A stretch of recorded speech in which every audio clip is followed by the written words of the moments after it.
What's up, everybody? Today, as you can see, we're going to look at what we call the irregular subjunctive. In other words, they're the verbs that don't follow the conjugation pattern for the present subjunctive. And so these are the present subjunctive verbs that are irregular. And so we're going to run through those today. And then I have some examples here. Just thought I'd use them in a sentence so you can see what they look like. But yeah, so like I said, these, when I say they're irregular, I mean they don't follow the pattern for conjugating verbs in the present subjunctive, which, as you probably already know, is conjugate the verb into the jo form, or the first person singular present indicative. You drop the O, that's step 2. And then step 3 is you add what we call the opposite endings. And so, of course, if it's an AR verb, you add what resemble ER verbs.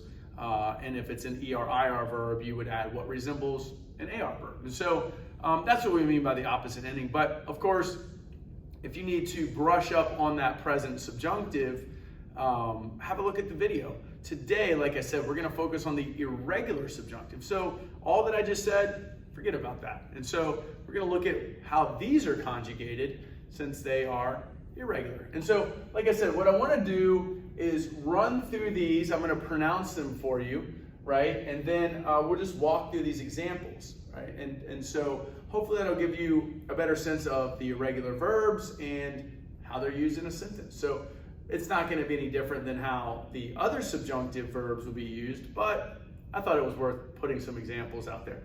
So here we go. So the verb ser, we have ser, to be, haber, which is to have, estar, which is also to be, ir, which is to go, saber, to know, and dar, to give. And so, again, as you know, we have ser and estar. I have a video on ser and estar if you want to check that out on how to use one versus the other. And of course, one of the jingles or ways to remember is how you feel and where you are, always use the verb estar. So you're looking at feeling in location. And so that's estar. Ser, of course, is origin, telling time, things like that, characteristics.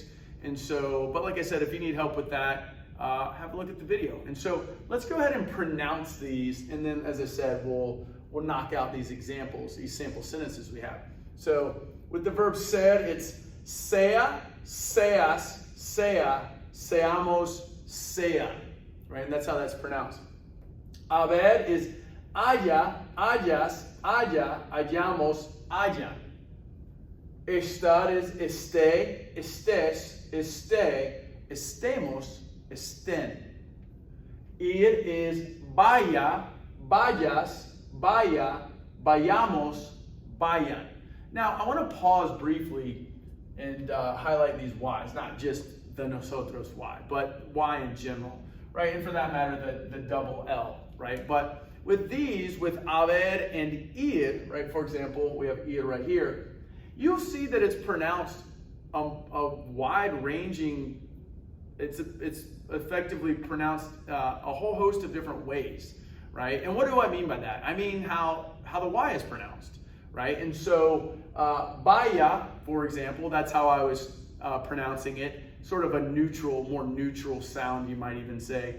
But you'll find that it's pronounced baya, baja, basha, right? And there's a whole host of different ways that letter itself is pronounced. And so, of course, whatever way feels best for you, sort of within reason, right? Within the Spanish-speaking world. But just know that you'll hear baya, but you can also hear basha in places like Argentina.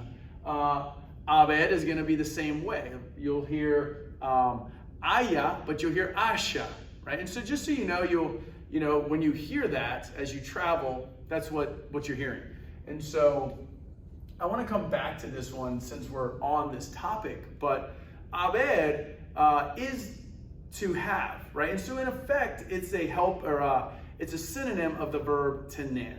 Now, they're used differently in the language, of course, with haber having its present tense being I, which means there is or there are, right? Looking at it here in the subjunctive, it's just its subjunctive equivalent. And so you see me use that right here, actually. So That's right here, the third person singular. So there is or there are. So I, for example, you can say there is a person in the house. Hay una persona en la casa. But you could also say there are 15 students in the class. Hay 15 estudiantes en la clase. So it works as there is and there are. And so I'm going to use that in this example here because I wanted to highlight that. But again, I just also wanted to briefly make mention of the double, or not the double L, rather the Y. And so because you find the Y in this. So moving right along to saber, which is sepa, sepas, sepa, sepamos, sepan. Right? And then lastly, we have dar, which means to give. We have de, des, de, demos, den. And now notice we've got some accents here, right? Of course, we have accents over here with estad. You know, it's interesting with estad because its sort of present indicative counterpart is really just, you know, for example, está. It's just an A with an accent, whereas this is an E with an accent. So, however, I don't want to go down that road or fall into that trap, and I don't want you to do so either by thinking, oh, well, we just drop off the ending and add the opposite ending. You don't do that, right? We have to remember our rules for the subjunctive. But, of course, these are irregular, and they sort of play by their own rules, if you will. And so, like I said, these are the 6 irregulars for the subjunctive.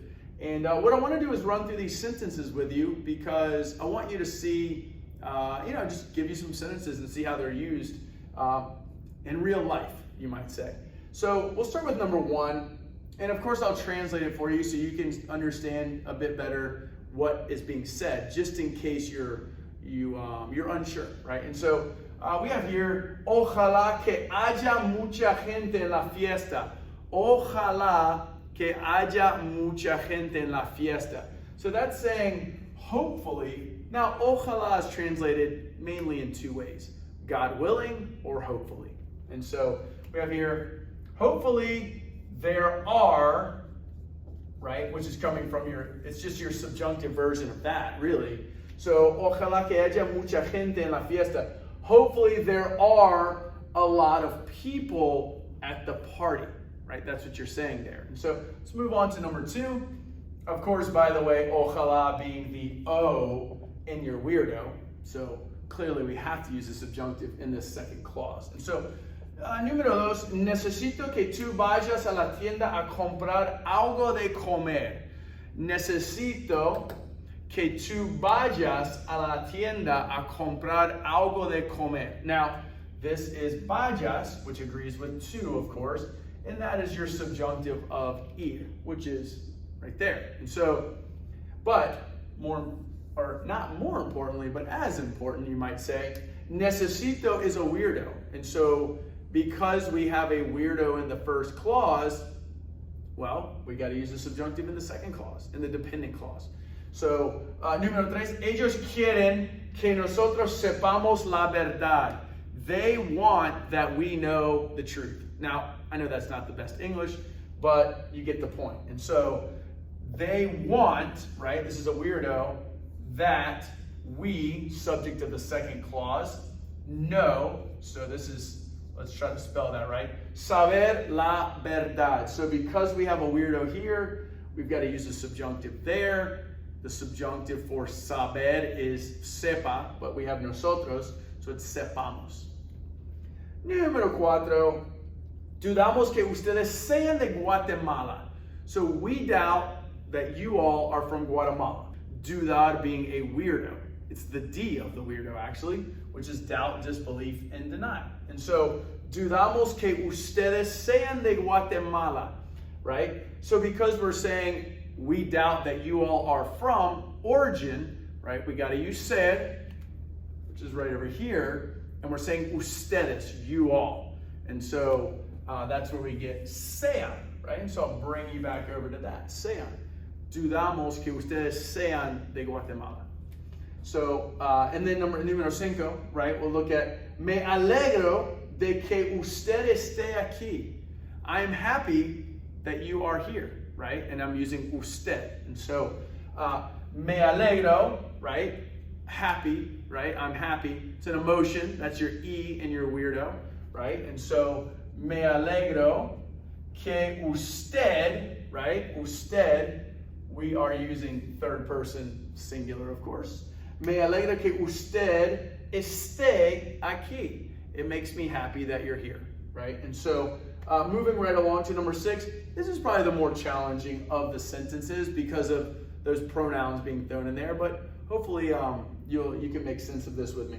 Yo te pido que tú me des más café. I'm asking you that you give me more coffee, right? And so what do we have going on here? We have pedir, right, which is to ask for, which is really would probably fall under your W category, wishes or will and influence, you know, however you view that W, right? And so, but nevertheless, pedir, to ask for, right, is going to fall under that category. So, yo, I, and pido, of course, but it's saying yo te pido. I ask you that you give me more coffee. Yo te pido que tú me des más café. And because it's tú, right, we have to have des. And of course, as you know, that's da, to give. So I'm asking you that you give me more coffee. So hopefully that makes sense.